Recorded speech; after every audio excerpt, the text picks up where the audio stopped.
그래서 여러분들이 알고 계시는 렌티큘 익스트랙션, 스마일, 클리어, 스마트 이게 이런 모든 수술들이 얇은 렌즈 모델을 이용을 하고 있고 유일하게 이제 퍼스널라이즈만 두꺼운 렌즈 모델을 가지고 있고 또 안구 전체 고위 수차를 효율적으로 교정을 할 수 있는 장점이 있습니다.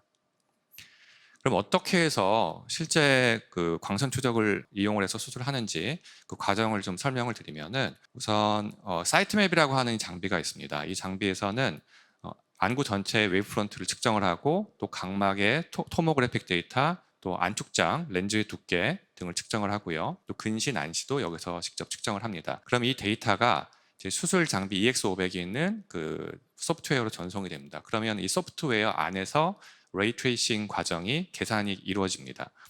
그래서 여기 보시면은 여기 토탈 오큘라 웨이브프런트가 이제 측정이 되는 것이고요. 웨이브프런트로 측정된 것이고 펜타캠을 통해서 얻은 각막의 데이터로 이제 레이 트레이싱을 또 할 수가 있고 또 챔버 뎁스까지도 이제 모양을 측정을 할 수 있기 때문에 이 안테리어 세그멘트 렌즈를 뺀 안테리어 세그멘트에서는 레이 트레이싱을 수학적으로 계산을 할 수가 있고요. 그 다음에 문제는 이 렌즈는 길이는 측정할 수 있지만 이 홍채 뒤에 이렇게 숨어져 있기 때문에 렌즈의 과학적인 특징은 직접 측정을 하지 못합니다. 그리고 유리체 뒤쪽에 있는 부분도 역시 측정이 안 되는 문제가 있고요. 그래서 이제 렌즈와 이제 유리체에 해당되는 부분의 과학적인 특징을 알기 위해서 이 렌즈 같은 경우에는 이제 여러 문헌에 또는 아이 모델에 사용되고 있는 렌즈의 과학적 특징을 소프트웨어에 삽입을 하고 거기에 이제 렌즈 두께만 입력을 하게 되면은 이 렌즈에 의한 계산이 가능해지는 것이고요. 그리고 나머지 부분은 이제 또 수학적으로 계산을 해서 비트리스 캐비티 안에서의 광선 추적이 또 이루어지게 됩니다. 그래서 이게 그 왼쪽 그림을 보시면은 이제 오큘라 웨이브프런트가 이렇게 측정이 되고 또 안에 붉은 선 울퉁불퉁한 것은 이제 수정체에 의한 웨이브프런트, 수정체하고 그 이후에 이제 웨이브프런트를 뺀 값이라고 생각을 하시면 되고요. 그래서 이 웨이브프런트를 이제 평면화시키기 위해서 이 프로그램 안에서 수만 번의 계산을 한다고 되어 있습니다. 그래서 이제 평면화시키기 위해서 빛 하나하나의 경로를 확인해서 하나의 초점이 맺힐 수 있도록 어블레이션 프로파일을 형성을 하게 됩니다. 그래서 이 퍼스널라이즈라고 하는 수술은 어블레이션 패턴은 당연히 에이스페링 모드로 환자에게 이제 가장 잘 볼 수 있는 커스터마이즈드 어블레이션 패턴이고 또 어블레이션 패턴의 중심은 퓨필 센터가 아니라 버텍수가 되고요. 또 고위 수차는 코니아 하이오드 에버레이션도 물론 토포를 찍으면서 측정을 하지만 이제 결국에는 오클라 하이오드 에버레이션을 교정을 하는 것이 목적인 것이고 굴절값 같은 경우에는 씬 렌즈 포뮬러가 아닌 그 띵 렌즈, 그 레이 트레이싱 메저먼트를 이용한 더 정확한 측정 방법을 이용을 하고 있습니다.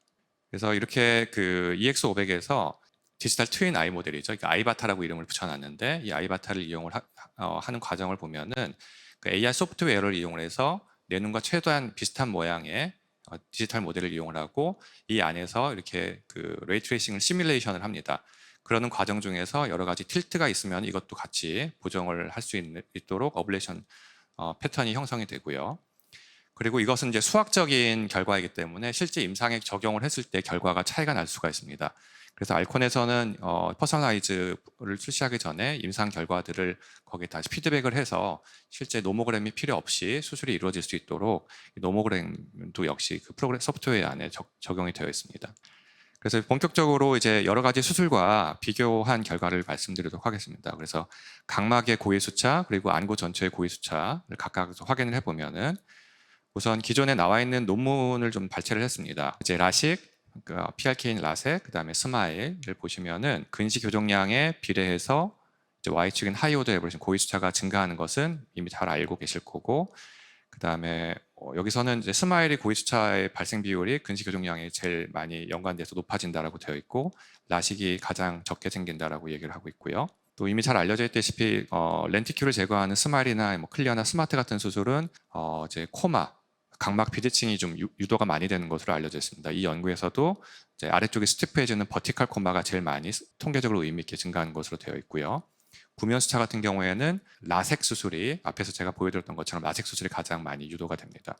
그 다음에 이제 앞에서도 말씀드린 것처럼 이제 K 값의 변화량에 따라서도 고위 수차가 이제 증가를 할 수가 있는 건데 기존의 수술들은 K 값이 증가하면은 스페리컬 에버레이션도 이렇게 양의 상관관계를 보이면서 증가한다.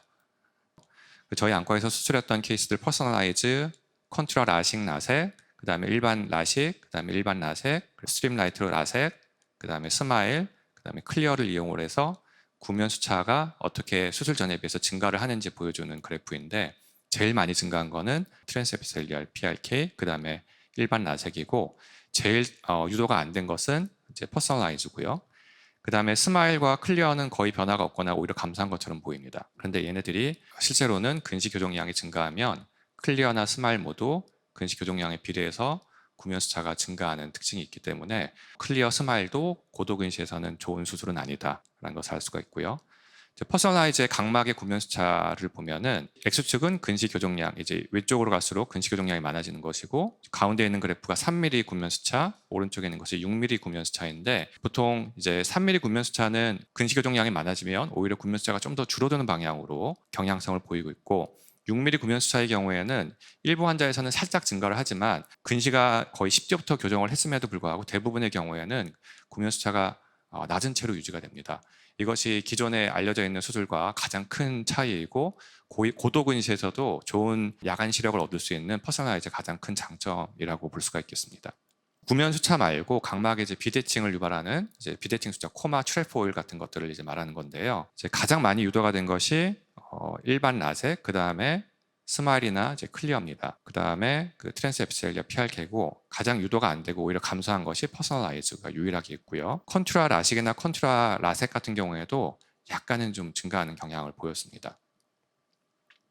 그래서 렌티큘 익스트랙션, 그러니까 스마일 같은 수술에서 코마가 어떤 식으로 변하는지를 좀 보면은 좀 일정한 패턴이 있습니다. 코마가 이제 좌우 비대칭이 있고 상하 비대칭이 있는데, 좌우 비대칭은 뭐 근시 교정량이 많아지면은 역시 좀 한쪽으로 좀 쏠리는 경향이 있긴 하지만 그게 시력에는 크게 영향은 없는 걸로 나타났고, 코마 같은 경우에는 근시 교정량이 많아지면 보시는 것처럼 꽤 이제 그 높은 상관관계를 보이면서 아래쪽이 더 스티프해지는 경향을 보입니다. 그래서 스마일 하신 분들 중에서 시력이 1.0이 나와도 이제 극장에 가서 자막을 보면 글자가 2개로 아래쪽으로 길게 늘어져 보인다고 하신 분들이 적지가 않거든요. 그게 이제 그 스마일이 가지고 있는 렌티큘을 제거하는 수술의 좀 단점이라고 볼 수 있습니다. 그 다음에 이제 오큘라 하이오더 에브레이션, 안구 전체의 고위 수차에 대해서 말씀드리면은, 퍼스널라이즈의 6개월 데이터인데요. 이제 오른쪽이 수술 전후의 차이점입니다. 그래서 이제 4mm 존의 웨이브프론트 값이고, 그 다음에 6mm 존에서의 웨이브프론트 값인데, 4mm 존의 웨이브프론트 값은 호라이즌탈 코마만 살짝 증가했고요. 트레포일, 버티컬 코마, 또 오블리크 트레포일, 프라이머리 스페클, 그러니까 구면 수차, 그리고 전체 고위 수차들은 모두 증가하지 않거나 오히려 통계적으로 의미 있게 감소를 하였고요. 6mm 존 같은 경우에는 버티컬 코마, 그 다음에 호라이즌탈 코마가 약간 증가를 하였고요. 나머지 것들, 특히 이제 구면 수차 같은 경우에는 상당히 낮게 유지가 되고 있는 것을 볼 수가 있습니다. 그리고 아까 다른 수술들은 근시 교정량에 비례해서 그 구면 수차가 이제 증가하는 것을 이제 아주 뚜렷하게 증가하는 것을 볼 수가 있었는데, 아까는 이제 6mm 존이었거든요. 그래서 제가 퍼스널라이즈 같은 경우에는 6mm 존뿐만 아니라 7, 8mm 존까지도 제가 확인을 해봤습니다. 그런데 8mm 존까지도 놀랍게도 구면 수차가 증가하지 않고 그 통계적으로 의미 있는 상관관계를 보이지 않았고요. 재밌던 것은 이제 오히려 4mm 존의 구면 수차가 근시 교정량이 많아지면 오히려 약간 더 감소하는 경향성이 있는 것을 확인을 할 수가 있었습니다. 그래서 지금 이 환자들은 대부분 6.5mm 존으로 그 광학부로 수술을 했는데도 불구하고 8mm 존에서 구면 수차가 의미 있게 증가하지 않았습니다. 그래서 이게 퓨필 사이즈가 아주 크고 또 근시 교정량이 아주 많다 하더라도 각막 조건만 충분히 된다면은 퍼스널라이즈로 교정을 했을 때 환자가 충분히 야간에도 좋은 시력을 얻을 수 있고 낮에도 충분히 좋은 시력을 얻을 수 있다는 그런 큰 장점을 가지고 있다는 것을 이 데이터로 알 수가 있겠습니다. 그래서 이제 시력 결과 좀 말씀드리면은 6개월에 했던 이제 퍼스널라이즈의 결과 이거 다 이제 라식했던 환자들이고, 컨투라, 스마일, 그다음에 일반 라식 결과인데 1.5 이상 나왔던 비율이 이제 압도적으로 높았고요. 특히 2.0까지 나온 경우는 한 17%였고 1.5는 한 71%였고요. 다른 수술 같은 경우에는 1.5 이상 나오는 비율이 한 40%다 미만이었습니다. 그 다음에 목표로 했던 수술 전의 최대 교정 시력, 그리고 수술 후 이제 나은 시력과 차이점을 보면은 퍼스널라이즈 같은 경우에는 거의 99%가 이제 수술 전과 비슷하거나 목표했던 것보다 비슷하거나 오히려 대부분의 경우 더 증가를 했지만, 다른 수술 같은 경우에는 거의 적게는 한 34%에서 많게는 한 55%가 수술 전에 목표 시력에 도달하지 못하는 것으로 나타났습니다. 그리고 이제 세이프티, 수술 전 목표 시력과 수술 후 목표 시력의 차이인데 퍼스널라이즈는 목표 시력에 도달하지 못했던 경우는 0%였고요. 다른 수술들은 뭐 적게는 22%에서 많게는 50% 이상으로 차이가 많이 나는 것을 볼 수가 있습니다. 그리고 특히 이제 퍼스널라이즈 같은 경우에는 난시 교정 효과가 상당히 좋습니다. 그래서 난시 심한 환자들의 경우에 좋은 결과를 얻을 수가 있고요. 그래서 이제 요약을 하면은 일반적인 이제 시력 같은 경우에는 1.5 이상 나올 비율이 6개월째 71%였고요. 그 다음에 수술 후 일주일만 해도 55%였었습니다. 그런데 다른 수술보다는 월등하게 높았고 또 99% 이상의 환자가 나은 시력이 1.0 이상으로 아주 높게 나왔고 그 다음에 안정성 역시 아주 다른 수술에 비해서 월등하게 높았었고요. 그 다음에 고위 수차 면에서는 근시 교정량과 관계없이 군면 수차가 아주 효율적으로 억제가 되는 것을 확인을 할 수가 있었고 특히 이제 동공이 아주 큰 환자에서도 야간의 빛번짐을 효율적으로 예방을 할 수 있는 아주 좋은 수술이라는 것을 말씀드렸습니다. 네, 감사합니다.